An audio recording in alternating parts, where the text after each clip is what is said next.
There was a article that I saw. It had something to do with trying to use the term the red pill as something equivalent to like intro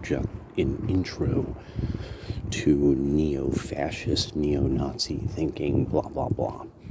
And that's how the first way they grab you is you become red pilled. And they described all these people. You know, Michelle Malkin, I think, was somewhere in there. They really hate her. The left has hated Michelle Malkin for decades because she's so good at what she does. And it's also, it really is very much a very personal insult to a lot of women on the left, because she's like, for so long she's always been this actually very desirable woman, you know, and now with Passport Bros it only digs more, you know, that it's like, yeah, this really awesome Filipino American wife, you know, who is super awesome and smart and can defend her views, you know, and crush motherfuckers, you know. Yeah, that's one of those things. But anyway, one of the things that is I found very important that never it's not brought up, because if somebody were to go through trying to find this stuff, the liberals wouldn't survive. They have to talk about how the red pill has something to do with some kind of neo-fascist, neo-Nazi things. But notice that they never touch on the Ron Paul Revolution.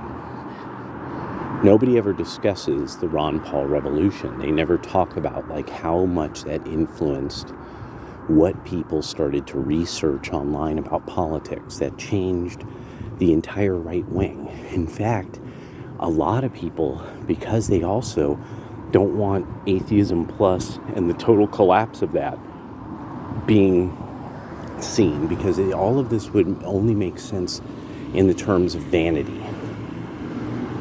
Like, out of sheer vanity, they don't want anyone to know about atheism plus falling apart.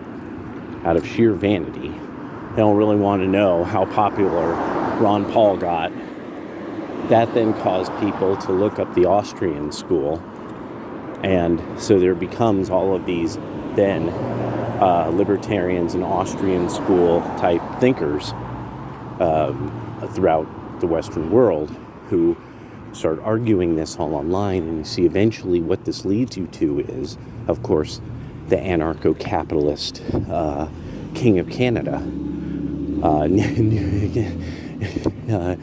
Duke of Ottawa, you know, or whatever, I don't know, but King of Canada, Stefan Molyneux, who, I mean, the sheer number of people he's influenced, it can't be underestimated, you know. You can't, yeah, it's, I mean, he just, what he did for the quote-unquote right, you know, can never be undone or unseen, you know, and changed lots of people's understanding of everything. And so he has to be mentioned as very quickly in any article, and then quickly they go past it, like, you know, okay, we mentioned him, now on to more scare words, you know. So they can't talk about him much, because if anyone was to look him up, they'd be like, wait a second, this guy's kind of really rational, and actually his arguments are very good, and, you know, and he tries to engage people in rational arguments to see who has the evidence for what they're saying. Wait a second, I don't get it, you know. And so, you know, that they find out, like, most of these people on the right of center are actually like legit. Like, they're legitimately smart people trying to have smart conversations. And this is, you know, this is very refreshing. And you see, and that's it. Then it's over. So they have to demonize. They have to have this one word, the red pill.